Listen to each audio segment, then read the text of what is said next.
Shalom, bienvenue à Jérusalem. Vous êtes dans les émissions Israël plus proche de vous qui vous immergent dans les récits bibliques.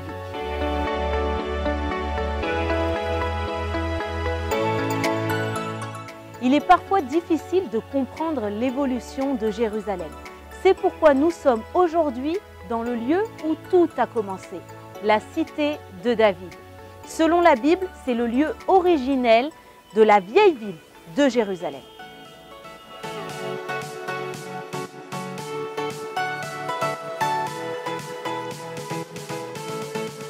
Shalom Moshe. Bonjour, bonjour. Comment vas-tu? Très très bien, grâce à Dieu. Merci de nous accueillir. Merci à vous. À la cité de David. Merci. Avec un fabuleux soleil. Bravo. À Jérusalem. Oui. David, on est dans le lieu Oui. où beaucoup disent que tout a commencé, notamment pour Jérusalem. Oui. Est-ce que tu peux nous dire pourquoi? Bon, alors c'est effectivement ça. Tout a commencé ici. On a des preuves. D'abord, on utilise des preuves de la Bible, du Vieux Testament, et après on les met en effet dans les fouilles archéologiques. Dans les fouilles archéologiques, on va retrouver beaucoup des indices qui vont nous donner déjà le temps du roi David, plus le temps du premier temple, même arrivant plus tard au deuxième temple. Donc il y a ces deux choses-là vont s'interpeller un avec l'autre et on va pouvoir découvrir que tout commence d'ici, à Jérusalem. Okay. Avant la cité de David, il y avait quoi avant ici? Alors il y avait la cité des Jébuséens. La cité de Jérusalem, elle n'est pas mentionnée dans le Vieux Testament. Dans l'Ancien Testament. Dans l'Ancien Testament, c'est jamais mentionné, sauf que dans la Bible plus tard, dans les prophètes ou dans les rois, c'est mentionné, mais dans les 5 livres de Moïse, c'est jamais mentionné, sauf une fois, quand Abraham va amener son fils Isaac vers le sacrifice qui est juste derrière nous, Har Moria, le mont Moria, et donc ils disent que Abraham passe par une ville jébuséenne, s'appelle Shalem. C'est pas le nom Jérusalem encore. Et donc, de là, on a un petit indice, plus ou moins, qui va nous parler d'une ville qui déjà existe bien avant la sortie d'Égypte, bien avant que Josué va conquérir la terre d'Israël, bien avant. Et exactement, on va trouver des indices, la ville jébuséite. Et après, donc, David a voulu construire son palais dans cette ville. Oui. Est-ce que tu sais pourquoi il a fait ce choix et est-ce que c'est vraiment vrai? Est-ce que c'est des légendes ou il y a vraiment des preuves archéologiques qui prouvent que David et son palais ont vraiment demeuré ici? Bon. Alors, au début, quand ils ont commencé à faire les fouilles, Monsieur Charles Warren, c'est un capitaine de l'armée britannique, il commence à voir que vraiment il y a des indices.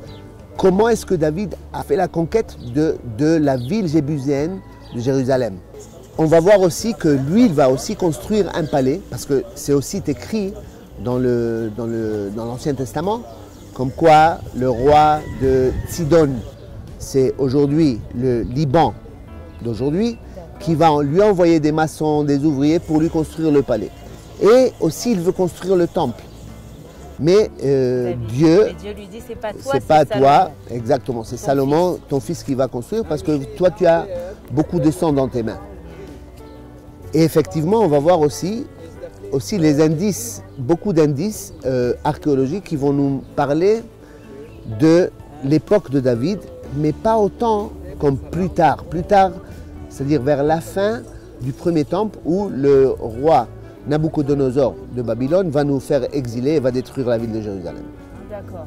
Et du sol, en fait, on va refaire ressortir, donc on va trouver les maçons, le système de maçonnerie qui ont été envoyés du Liban, et également des preuves de la cité juive. J'ai vu que vous avez retrouvé des pierres, excuse-moi le nom, oui. Mais où c'était écrit en hébreu. Oui, on va retrouver des sceaux, des sceaux royales, des sceaux royales, avec des noms qui vont figurer dans la Bible, ok? Et dans un hébreu ancien, parce que ce n'était pas le même hébreu qu'on écrivait aujourd'hui, ok? Et donc, oui, on va retrouver des choses qui vont nous faire ressortir un petit peu l'histoire, et c'est la preuve qu'on était là. Est-ce que tu peux nous expliquer, nous faire rêver, entre guillemets, nous expliquer la configuration de la cité de David, du palais de David? Alors pour ça, je vous ai amené une petite image, deux petites images. Ok. Regardez les montagnes ici, c'est juste autour de nous. Ok. Et regardez ici, ça c'est Hara Moria ou Mont Moria. Okay, et donc juste à côté. Okay. Et regardez, depuis, on va regarder vers le haut, du bas, il y a peut-être la forme d'un petit index, c'est l'index du doigt. Ok, ok. Et ça descend exactement toute la longueur. Donc, on va voir que quand le roi David nous parle dans les psaumes, que quoi, il voit les montagnes autour de lui. Il lève les yeux vers les montagnes. Donc, il voit le mont Sion, il voit ici le mont des Olives, ici il voit le mont des Moria. Ok, ok. Et donc, ça, c'est chemin vers le sud, vers Hebron, où lui, il était. Avant roi, 7 ans, pendant 7 ans, il était là-bas à Hebron. Okay. À Hébron. À Hébron, exactement. Et après, vous allez voir, ici, juste regardez cette photo, le premier temple et les murailles qui vont entourer la ville de Jérusalem jébuséenne, parce que ça existait déjà. C'est pas que David il vient construire ces murailles-là, déjà ça existe. Et un indice que je veux vous donner, c'est que juste en bas, il y a une petite tour. Ok, qui sort, là voilà, regardez où il y a les maisons plus vers le bas, vous allez voir les murailles de 4000 ans, qui datent de 4000 ans. On les voit donc encore aujourd'hui. On les voit aujourd'hui. Qui a construit les murailles là? Les Jébusiens. Ah, les Jébusiens, donc ça existait déjà. Parce qu'on a un indice dans encore une fois, l'Ancien Testament, le Vieux Testament qui nous parle, comment est-ce que David il a conquis la ville de Jérusalem. Et donc il parle que les Jébusiens, ils avaient ici les aveugles, et les gens, les boiteux, qui gardaient la muraille, ils étaient tellement sûrs d'eux-mêmes qu'ils gardaient c'était ça les gardes. Okay. Et donc David, il va monter, il va faire, son général Yoav va monter par un tunnel qui a la source d'eau et il va prendre la ville par la source d'eau. Il va conquérir la ville de Jérusalem par la source d'eau. Il va la conquérir par la source d'eau. Et du coup, David, il gagne entre guillemets et il implante son royaume. Son royaume ici, exactement. Et j'ai juste une... Est-ce que tu as fini? Oui. Oui. J'ai juste une dernière question très importante. Oui. Donc on a compris, avant c'était une ville jébusienne. Oui. Dit, on peut l'appeler la ville de Jébus, oui. entre guillemets. Après, il y a eu donc David qui a bâti son palais ici, la cité de David. Oui. Comment c'en est venu pour s'appeler Jérusalem? Ok. Alors, la raison, comment ça a basculé de la cité de David à Jérusalem? On est bien d'accord, jusqu'à présent, Jérusalem n'existe pas. Exactement. D'abord, on va commencer par le fait que le roi David, c'est le beau-fils du roi Saül. Oui. Le roi Saül, c'était le roi avant que le roi David devienne roi. Mais lui, il vient de la tribu de Benjamin. Il vient de la tribu de Benjamin. Et donc, quand lui, selon la dynastie, elle doit sortir, la dynastie des rois doit sortir de la tribu de Juda, pas de Benjamin. Donc, quand le roi David va prendre la place de roi, parce que le roi Saül va mourir, il va décider de trouver une place qui va s'appeler, on va l'appeler aujourd'hui la Suisse, neutre. Ok?